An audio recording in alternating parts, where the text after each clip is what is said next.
is absolutely just beyond your wildest dreams to think that you could come here and race a motorcycle. The Isle of Man TT is like a religion. It's the oldest motorcycle race in the world. You can stand on the footpath and you could literally reach out and touch the riders going past at close to 200 miles an hour.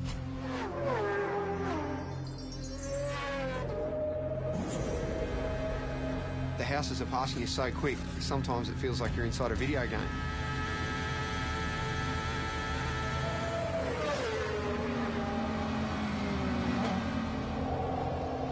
It's frightening. It's damn dangerous and it stresses me out.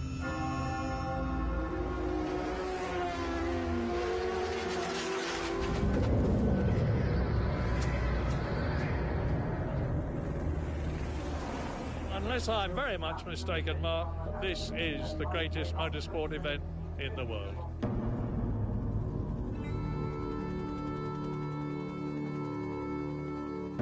Between Ireland and Britain in the Irish Sea sits the Isle of Man. A sleepy tax haven for most of the year.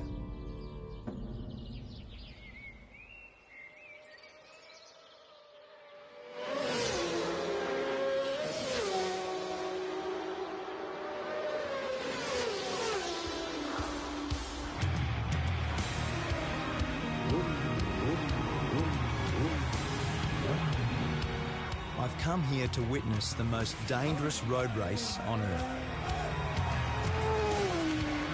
It's about 200 kilometres an hour, straight at the front here, absolute lunacy. I want to find out what drives these riders to test themselves and their machines in a brutal event called the TT, the Tourist Trophy. There's a lot to get right and a lot that can go wrong, so it is part sprint race, part endurance race, and it's a time trial, so it's so unique. Peter Brock used to say that great racetracks have got consequences. The Isle of Man TT is the ultimate road course. It's the fastest, wildest and most dangerous racetrack I've ever seen. And for the riders that compete here, there is absolutely no room for error.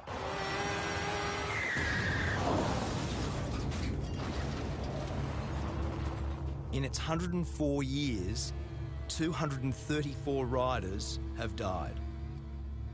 It says on the back of your pass that motor racing is dangerous. This is dead set dangerous, isn't it? It is. It really is. It's frightening. Aussie rider Cameron Donald is one of over 200 starters this year. And when you add the fans, it's like an invasion. With Cameron is his girlfriend Karen, herself a keen motorcyclist. They've been planning for the race all year. So is this normal nervous start tension? Kind of is. Normally this is done the night before. Is it? Or late night last night, obviously? Usually we like to have this done the night before, everything, but by the time we finish, like 11 o'clock, it's just like, let's get out of here and worry about it tomorrow. So what's Karen's job in this world? Keep me calm. We were born without time, nameless in the young. Cameron grew up in Warrandyte in Victoria. It was his dad, Ken, who introduced him to the thrill of the two-wheeler. Lots of bike photos, not many other ones. No, we had consumed a fair bit of time, didn't it? It did. It took up a lot of time. From a young age, Cameron began winning and winning. I remember Mum actually saying to me, you know, you can't, when you're going to buy or build a house, you can't live in a motorbike. I remember saying to her, yeah, Mum, you can't race a house. So I think then she just pretty much gave up. The TT is held over a fortnight. 1 week for practice, 1 week for racing, 7 races in all. And in between, the public can go flat out, no speed limit on the Island Road course. Everyone that races here knows the dangers and they accept them and they do their best to ride accordingly. But I think it's sad in this world that we're all so wrapped in cotton wool these days, and there's so few opportunities to do anything dangerous. For Cameron, a plumber when he's not racing, there's no event bigger than this. Riders set off at 10-second intervals. It's all about the fastest lap of the island, and that's what makes it so pure and so dangerous.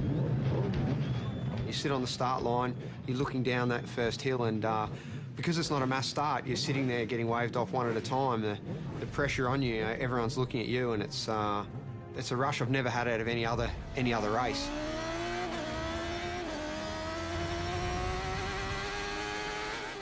There's just so few events in the world where we can do such a thing, where you can close off a road and race a motorbike around it. It's such a beautiful thing.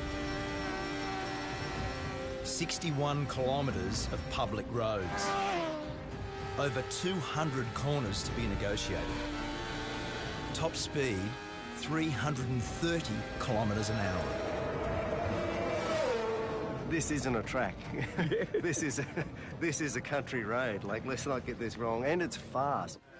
My friend and 5-times world champion Mick Doohan has come here for the first time. Sort of madness, He's not racing, but on the parade lap, he got a taste of what it's like.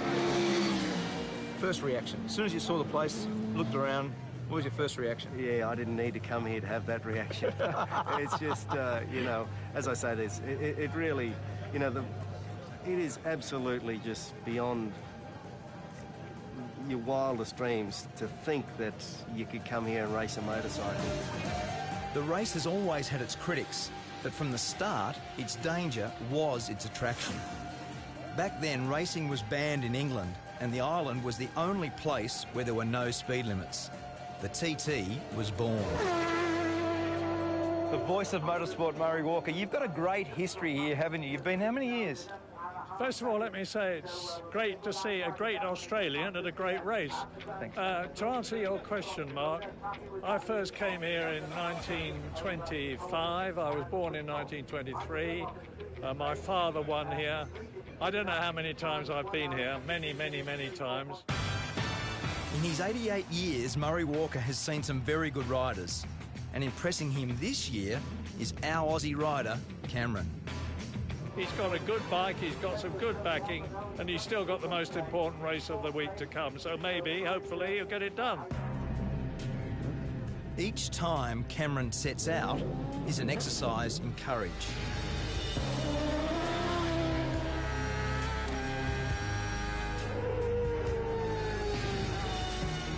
Each lap is an anxious one for Karen, who gets radio updates on his progress. I see the worry in her face before I head out for a race, and sometimes I feel a little bit guilty for putting people close to me through that stress. In the week I was there, 7 people lost their lives. 3 riders and 4 members of the public. ACU Events Limited regret to announce the death of Derek Bryan. I've lost a couple of friends in my years racing at the Isle of Man, and I do think of them in the corners that they've fallen in, and where Dobbsy crashed is one of the most intense corners on the track. Dobbsy, Paul Dobbs, died in the TT last year. He lost his life to the sport that he loves, so. Just one of them, mate. Paul was buried on the island, leaving behind his wife and 2 daughters. So what did you love about him? God, everything. Racing. Bridget is Paul's wife. A year on, she's brought the girls back to remember their dad at the race he loved. You know it's risky, of course you do. I mean, everyone loves those photos of riders' heads this far from a stone wall. Obviously, the reason you love those photos is you think, oh my God, it's so close, That's, it's other people have said that you only really know that you're alive when you're almost not. Some are just plain lucky to survive. Like Connor Cummins. I can actually see, know, where it's all gone wrong. I've disappeared over the side, and the way I look at it, that's where, you know, the injuries started to happen, and it's sort of, it does get to you a little bit. We'll just get on with life. The world ain't gonna stop for me. Has your opinion of the TT changed based on what's happened? No? No. Do you think it should be banned? You can't possibly ban it. I mean, I don't know if you could ban it if you tried. It's like a monster, you know. It's bigger than the rest of us. Riders don't come here for the prize money. There's hardly any. The TT is simply about the glory of being the fastest. And for Cameron, it was a glorious week.